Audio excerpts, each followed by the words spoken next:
واقعات ہوئے تھے. تو پہلے میں بتا دوں 10 محرم میں جب نبی صلی اللہ علیہ وسلم نے محرم کے مہینے کی یہ فضیلت بیان کی تو اس کو کسی واقعے کی بیس پہ بیان نہیں کی ہے. اس بارے میں جتنے واقعات ہمارے پاس منقول ہیں کہ آدم علیہ السلام جنت سے زمین پہ آئے تھے، یا قیامت آئے گی اس دن، یا یہ کہ اور پتہ نہیں کیا کیا ابراہیم علیہ السلام کو آگ میں ڈالا گیا، یہ سب من گھڑت ہیں، اس کی کوئی حقیقت نہیں ہے، موضوع روایتیں.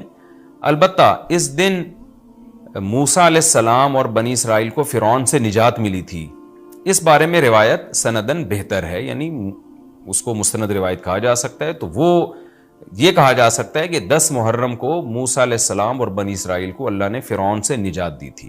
اسی بیس پہ یہودی روزہ رکھا کرتے تھے اس دن.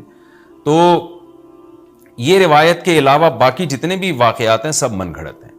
باقی حضرت حسین رضی اللہ تعالی عنہ کو جو کربلا میں شہادت ملی ہے، وہ تو 10 محرم، وہ تو فضیلت تو اسلام میں پہلے سے تھی.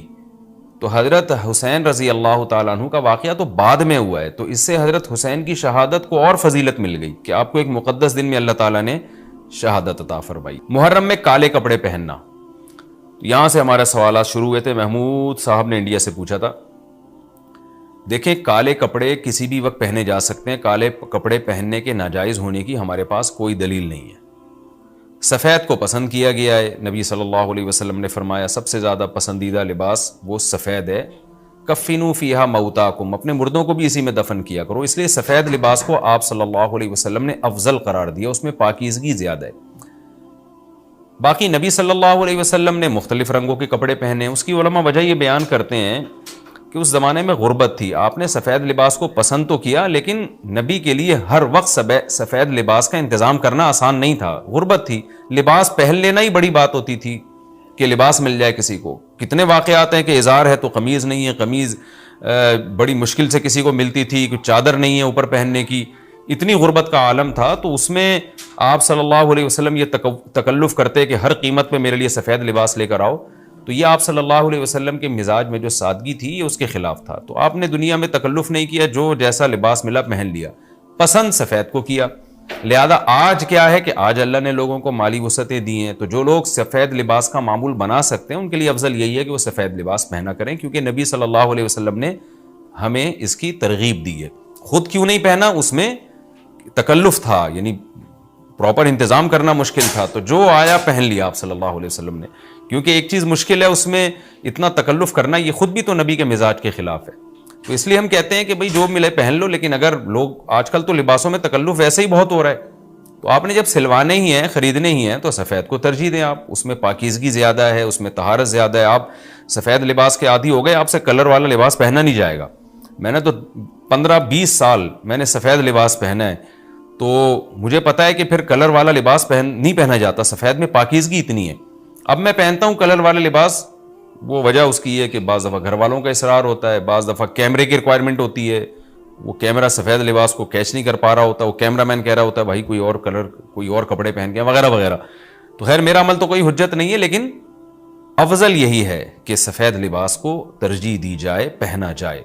اور علماء صلحاء اکثر عموماً ہم نے دیکھا ہے کہ سفید لباسی کو ترجیح دیتے ہیں. کلر والا بھی جائز ہے لیکن بہتر یہی. تو محرم میں بھی سفید ہی ہے، سفر میں بھی سفید ہی ہے، ربیع الاول میں بھی سفید ہے. تو محرم میں سفید کے بالکل الٹ کر لینا، کالا پہن لینا، یہ تو بالکل سفید کے اپوزٹ ہو گیا نا. تو ہم یہ نہیں کہہ رہے کہ کالا لباس پہننا ناجائز ہے، لیکن آپ سفید سے اگر آپ نے یو ٹرن لیا بھی تھا تو گرے پہ آ جاتے، گرین پہ آ جاتے، ایک دم آپ بلیک پہ آ گئے. تو بہرحال یہ یعنی کراہت سے خالی نہیں ہے، اس کا معمول بنا لینا. تو ناجائز میں نہیں کہہ رہا، تھوڑا سا ناپسندیدہ ہے کہ آپ سنت پر عمل نہیں کر رہے تو سنت کے بالکل اگینسٹ تو نہ جائیں نا آپ. یعنی بالکل ہی کالا پہن لیں تو بالکل اس کے اپوزٹ ہے. جائز ہے کالا پہننا بھی، لیکن بہتر بہرحال نہیں ہے. اور محرم میں کالا پہننا تو ہماری رائے میں بالکل ناجائز ہے، کیونکہ یہ شیعہ حضرات کی اپنی ایک رائے ہے، ان کی اپنی ایک دلیل ہے، ان کا اپنا ایک کانسیپٹ ہے. وہ یہ ہے کہ محرم میں حضرت حسین شہید ہوئے تھے تو ایک بڑے غم کی بات تھی، تو ہم غم منانے کے لیے کالا کپڑا پہنتے ہیں. تو ان کا مسلک ہے، وہ جیسے مسلک پہ اپنے عمل کرنا چاہیں وہ اللہ کے سامنے جواب دہ ہوں گے. ہم کسی کے مسلک پہ طنز نہیں کر رہے، ہم کوئی فرقہ واریت اور تشدد کی بات کرنا مناسب نہیں ہے، ملکی حالات اس کے متحمل نہیں ہیں. لیکن میں اہل سنت والجماعت حضرات سے کہتا ہوں کہ آپ یہ فیصلہ کریں بھائی، آپ یا تو پورے شیعہ ہو جائیں یا پورے سنی ہو جائیں. تو اگر آپ اہل سنت والجماعت کو فالو کرتے ہیں، اور اہل سنت والجماعت کے ہاں جو قرآن اور حدیث اور صحابہ یہ حجت ہے، تو ہمیں تو قرآن و حدیث میں کہیں بھی نہیں ملتا کہ غم میں تم کالے کپڑے پہنو یا غموں کو مناؤ۔ قرآن میں کیا ہے؟ الذین اذا اصابتہم مصیبۃ قالوا انا للہ وانا الیہ راجعون۔ اہل ایمان کو جب کوئی مصیبت پہنچتی ہے تو وہ کہتے ہیں ہم اللہ ہی کے لیے ہیں اور ہم نے اللہ ہی کی طرف لوٹ کر جانا ہے، وہ صبر کرتے ہیں۔ حضرت حسین رضی اللہ تعالیٰ عنہ کی شہادت یہ بہت بڑا غم ہے، بہت بڑا غم ہے، لیکن اس غم کو ہر سال منانا، اس کے لیے شرعی دلیل کی ضرورت ہے۔ اہل بیت کی تعلیمات کو فالو کیا جائے گا، آپ کسی کی محبت میں اس کی تعلیمات کو نہیں توڑ سکتے۔ اہل بیت کی بھی یہی تعلیمات ہیں کہ صبر سے کام لینا چاہیے ہمیں، اور غم منانا بھی اگر کسی کا ہونا، جیسے آپ کے والد کا انتقال ہو گیا تو اس میں بھی شریعت آپ کو اجازت نہیں دیتی کہ آپ کالے کپڑے پہنے غم منانے کے لیے، بلکہ اس میں بھی شریعت کیا کہتی ہے کہ غم پہ صبر کریں، جو آنسو آپ روک سکتے ہیں اس کو بہائیں نہیں، اور صبر کریں، تو غیر یعنی اختیاری طور پر جو آپ کو رونا آ رہا ہے وہ معاف ہے۔ تو جب غم پہنچا ہو اس وقت شریعت آپ کو غم کے طور پہ کالے کپڑے پہننے کی اجازت نہیں دے رہی، تو جب غم 1400 سال پرانا ہو اور ہر سال اس تاریخ پہ آپ کو منانے کی شریعت کیسے اجازت دے رہی ہے؟ یہ تو ایک طرح کی برسی ہو گئی نا۔ نبی صلی اللہ علیہ وسلم کے وفات سے بڑا غم کو اس امت کو ہوگا؟ ربیع الاول میں آپ صلی اللہ علیہ وسلم کی وفات ہوئی، لیکن ربیع الاول ہر سال آتا تھا، صحابہ، تابعین، تبع تابعین، خود اہل بیت کیا اس ربیع الاول میں کوئی غم مناتے تھے؟ بالکل بھی نہیں۔ اس مہینے میں شادیاں بھی کرتے تھے، جو خوشی کی بات ہوتی تھی اس پہ خوشی بھی مناتے تھے۔ تو ہمیں نہیں ملتا کہ صحابہ، تابعین یا خود اہل بیت نے، یا سیدنا حسن اور حسین رضی اللہ عنہما یا سیدنا علی ابن ابی طالب رضی اللہ عنہ کی یہ تعلیمات ہو کہ غم کو ہمیں منانا ہے کالے کپڑے پہن کے یا کسی بھی طریقے سے اسلام میں غم منانے کی آپ کو اجازت نہیں ہے۔ بعض لوگ یہ دلیل دیتے ہیں کہ حضرت حسین رضی اللہ تعالیٰ عنہ کا غم تو نبی نے بھی منایا ہے، اور نبی صلی اللہ علیہ وسلم نے جب یہ بتایا کہ امت میرے نواسے کو شہید کرے گی تو آپ رونے لگے۔ دیکھیں، جب نبی کو اطلاع ملی تھی تو آپ غمزدہ ہوئے، تو آپ کا رونا بالکل بجا تھا۔ تو کسی کو یہ اطلاع ملے کہ فلاں جگہ یہ واقعہ ہو گیا ہے، اس پہ اس کو غم ہوا ہو اور وہ رو لیتا ہے، تو اس میں کوئی حرج نہیں، یہ تو نیچرل ہے۔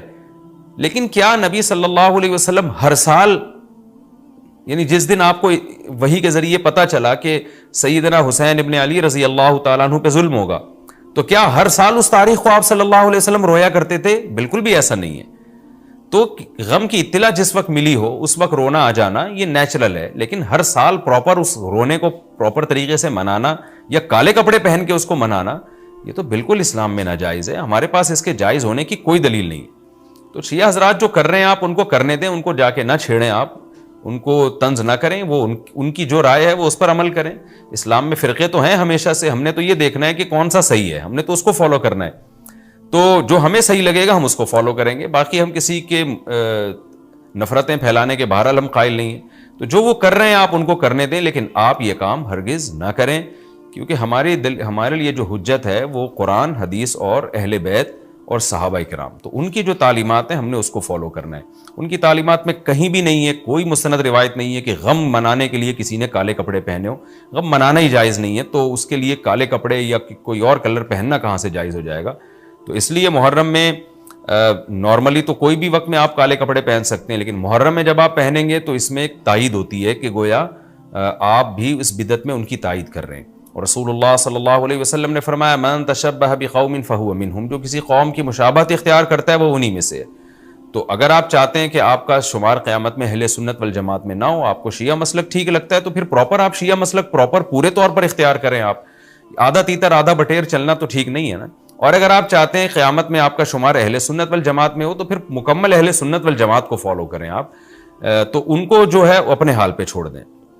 میں پھر بتا دوں، میں لڑائی جھگڑوں کا قائل نہیں ہوں۔ شیعہ حضرات آتے ہیں یہاں پہ بیٹھتے ہیں، گپ شپ لگاتے ہیں، چائے پانی بھی چلتا ہے، میرے دوستوں میں بھی ہیں بعض شیعہ حضرات، سلام دعا ہے ان سے، لیکن مذہب پہ بحث نہیں ہوتی۔ لکم دینکم ولی دین، ہم اس سے کہتے ہیں ٹھیک ہے بھائی، آپ اپنے رائے پر عمل کریں، بحث مباحثہ نہ کریں۔ ہاں، جو سیکھنے کے لیے ہم سے آنا چاہے ہم محبت سے اس کو سمجھائیں گے، جو نہیں آ رہا سیکھنے کے لیے تو پھر ہم اس سے بحث نہیں کرتے۔ تو لڑائی جھگڑے نہ کریں، لیکن سنی حضرات کو، اہل سنت والجماعت کو بل جماعت کا مطلب کیا ہے؟ ہم حدیث کو بھی مانتے ہیں، بل جماعت صحابہ کو بھی مانتے ہیں. تو صحابہ میں اہل بیت بھی داخل ہیں، اہل بیت کے علاوہ بھی صحابہ ہیں. تو کسی کی بھی، ہماری رائے تو یہی ہے کہ کسی کی بھی تعلیمات نہیں ہے، ہمیں تو احادیث میں کچھ بھی نہیں ملتا. تو اللہ کا واسطہ آپ ایک رائے پر عمل کریں. اس لیے محرم میں آپ ان چیزوں کو فوکس نہ کریں. کالے کپڑے پہننا، غم منانا، یہ اسلام کی تعلیمات بالکل بھی نہیں ہے. تو یہ تو میں نے سوال کا جواب دیا کہ محرم میں اسپیسیفک کالے کپڑے اگر آپ پہنیں گے تو یہ ایک بدعت کی تائید ہوگی.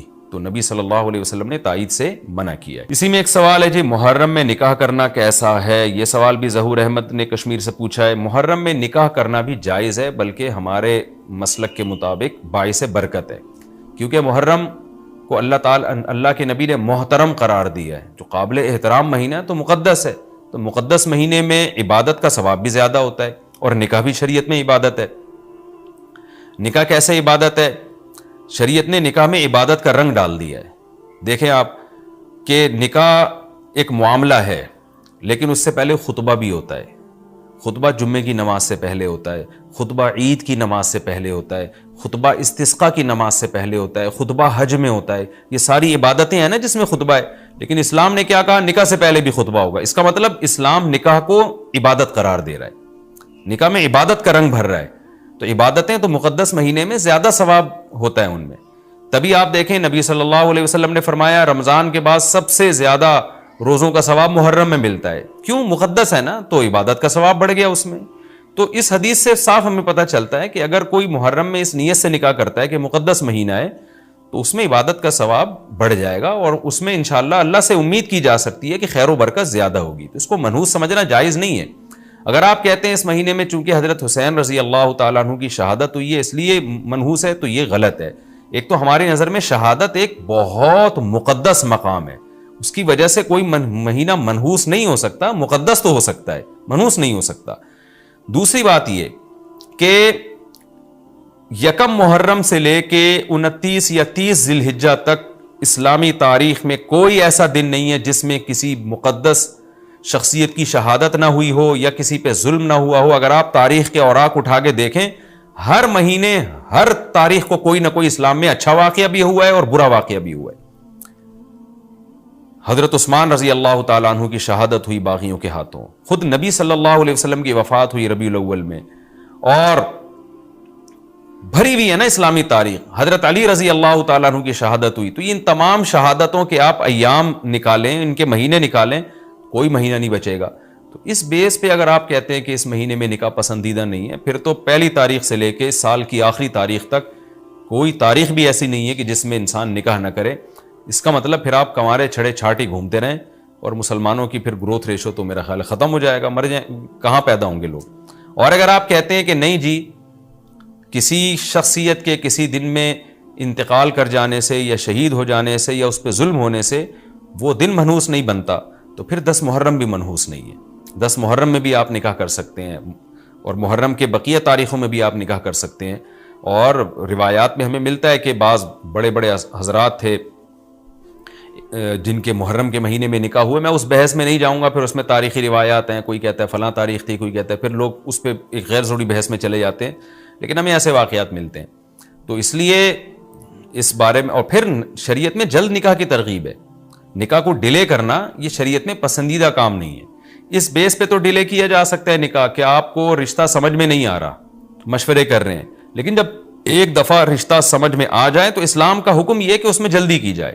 صحیح ہے، بخاری کی مشہور حدیث ہے، نبی صلی اللہ علیہ وسلم کی خدمت میں خاتون آئیں، عرض کیا کہ یا رسول اللہ میں آپ سے نکاح کرنا چاہتی ہوں. آپ نے چہرہ مبارک کو جھکا لیا، آپ کا ارادہ نہیں تھا. ایک اور صحابی کھڑے ہوئے، عرض کیا یا رسول اللہ آپ میرا ان سے نکاح کر دیں. اسی محفل میں نبی نے ان صحابیہ کا ان صحابی سے نکاح کرا دیا. تو آپ نے تو یہ نہیں پوچھا کہ یہ محرم کا مہینہ چل رہا ہے یا سفر کا مہینہ چل رہا ہے یا ربیع الاول کا مہینہ چل رہا ہے.